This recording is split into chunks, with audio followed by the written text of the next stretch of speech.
அன்பு நண்பர் அனைவருக்கும் வணக்கம். ஹெர்போக்கர் இடத்துலேருந்து மருத்துவர்.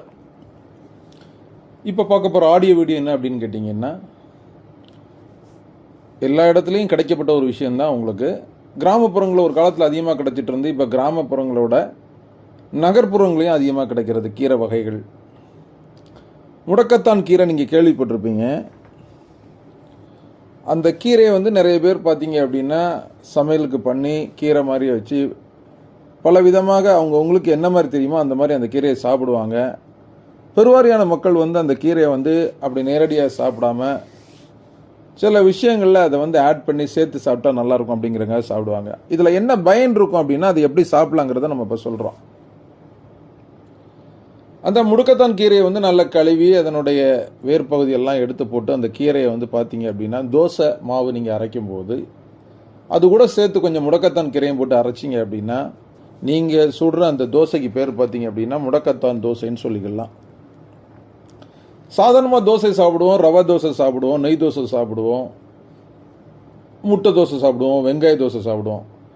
ஆனால் அதெல்லாம் காட்டி இந்த முடக்கத்தான் கீரையை போட்டு நீங்கள் அரைச்சி செய்கிற அந்த தோசையினால் முடக்கத்தான் தோசை நீங்கள் சாப்பிட்றதுனால என்ன பெனிஃபிட் அப்படின்னு கேட்டிங்கன்னா, உடலில் உள்ள எல்லா நாடி நரம்புகளும் நல்ல விதமாக மாற்றம் பெறும். துவண்டிருந்த வீழ்ச்சி அடைந்த நலிந்த நரம்புகளுக்கு உயிர்ப்புக்கு கிடைக்கும். இதனால மட்டும் இல்லாமல் பார்த்தீங்கன்னா இந்த ஜாயிண்ட் பெயின், மூட்டு வலிகள், முதுவலி, இதே மாதிரி ஜாயிண்ட் எடுக்கிற வலிகள் எல்லாம் கம்மியாகும்.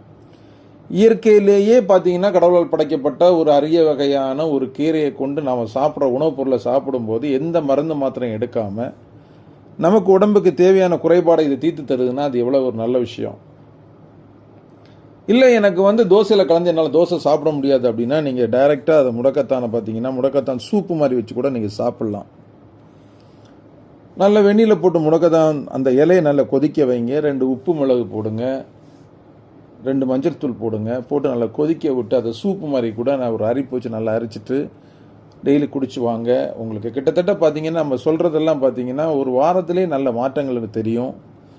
இந்த முடக்கத்தான் கீரை எந்த மாதிரியெல்லாம் உங்களுக்கு சமைச்சு சாப்பிட முடியும் செய்யுங்க. எல்லா இடத்துலையும் ஒரு 10 ரூபாய் 20 ரூபாய்க்கு கூட அந்த கீரை வகைகள் கிடைக்குது. அன்றாட வாழ்க்கையில் வாரத்துக்கு 2-3 நாட்கள் இதை பயன்படுத்தி வாங்க. நோய்வாய்ப்பட்டவங்க தினசரி கூட பயன்படுத்தலாம், தப்பு கிடையாது. செய்து பாருங்கள், கண்டிப்பாக உங்கள் உடலில் ஒரு நல்ல ஒரு மாற்றம் வரும். எல்லாருக்கும் தெரிஞ்ச விஷயம் தான். ஏன்னா நாங்கள் இந்த முடக்கத்தான் கீரையை பவுட்ரு பண்ணி அதை மருந்தாகவும் நம்ம கொடுத்துக்கிட்டு இருக்கோம், கேப்சூலில் கொடுத்துக்கிட்டு இருக்கோம், பவுடராக கொடுத்துக்கிட்டு இருக்கோம்.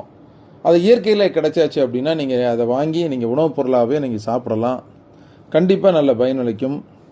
மற்றொரு ஆடியோ வீடியோவில் நம்ம சந்திப்போம். இது உங்களுக்கு பிடித்திருக்கும், உங்களுடைய நண்பர்களுக்கு இதை ஷேர் பண்ணி விடுங்க. தெரிஞ்சவங்களுக்கு இது ஓகே, தெரியாதவங்களுக்கு நீங்கள் ஷேர் பண்ணும்போது அவங்க தெரிஞ்சுக்குவாங்க முடக்கத்தான் கீரையினுடைய அருமை பெருமைகளை. கண்டிப்பாக இது 60 வயதுக்கு மேலே உள்ளவங்க தான் சாப்பிடணும், இல்லை உங்களுக்கு குறைஞ்ச வயசில் உள்ளவங்க சாப்பிடக்கூடாது அப்படிலாம் கிடையாது. எல்லா வயதினரும் இதை சாப்பிடலாம். ஆண் பெண்கள் எல்லாருமே கண்டிப்பாக சாப்பிட்டு பயன்பெறுங்க. உங்களுக்கு பிடிச்சிருந்த சப்ஸ்கிரைப் பண்ணுங்கள், அருகில் உள்ள பெல் பட்டனை அமுக்குங்க. நன்றி, வணக்கம். ஷேர் பண்ணி